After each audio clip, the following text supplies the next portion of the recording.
Hello, good morning sa inyo. Ngayon pala ay Thursday.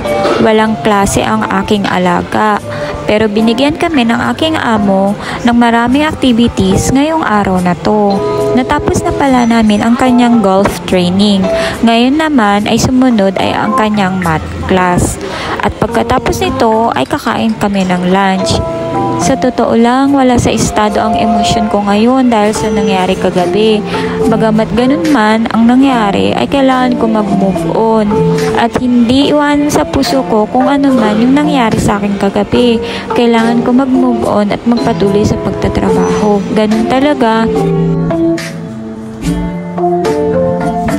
Habang nag-aantay pala ako sa activity ng aking alaga, ay pumunta muna ako saglit dito. Total katapat lang naman ang kanyang activity. Pero wala lang, tinignan ko lang, wala tayong pambili, tsaka na lang.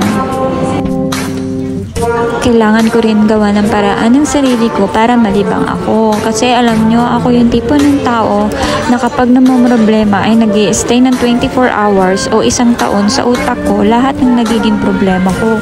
Kaya kailangan kong tulungan ng sarili ko para maging hawaan ang pakiramdam ko. Iniisip ko na lang palagi sa sarili ko na nangyayari ang isang bagay nang may dahilan.